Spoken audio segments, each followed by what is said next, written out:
فرمان ہے۔ پھر آقا علیہ الصلوۃ والسلام نے فرمایا کہ ایک صحابی تھے سراقہ یا سراقہ، تو حضور علیہ الصلوۃ والسلام نے ان سے فرمایا کہ میں تمہیں جنتی اور جہنمی کے بارے میں بتا دوں کہ کون کون جنتی یا اس کے اندر کیا جو ہے خصوصیات ہوں گی اور جہنمی کے کیا عادات ہوں گی۔ تو حضور علیہ الصلوۃ والسلام کے صحابی حضرت سراقہ رضی اللہ تعالی عنہ نے عرض کی کہ یا رسول اللہ صلی اللہ تعالی علیہ وسلم ضرور فرمائیے کہ کون ہے وہ کہ جس کو آقا علیہ الصلوۃ والسلام جنتی فرما رہے ہیں، اور کون ہے ایسا بدبخت یہ ایسی عادات میں مبتلا ہونے والا شخص کہ جس کو آقا کریم رؤوف الرحیم صلی اللہ تعالی علیہ وسلم جہنمی فرما رہے ہیں۔ تو سن لیجئے کہ جہنمی کون ہے۔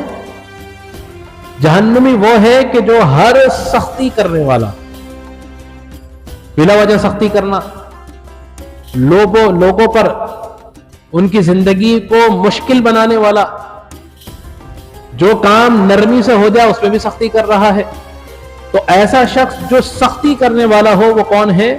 جہنمی ہے۔ اور پھر وہ شخص بھی جہنمی ہے جو اترا کر چلنے والا ہو،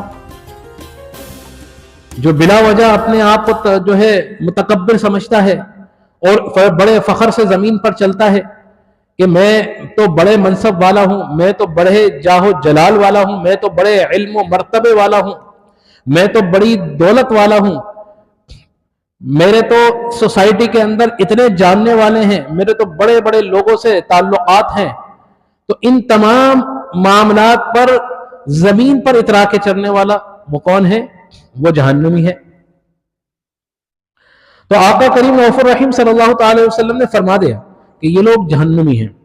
اور جنتی کون ہے؟ کمزور شخص جنتی ہے، مغلوب شخص جنتی ہے، جو کمزور ہے، جس پر ظلم کیا جا رہا ہے، اور اس صورت میں بھی وہ اللہ تبارک و تعالی کی رضا پر راضی ہے، تو وہ کون ہے؟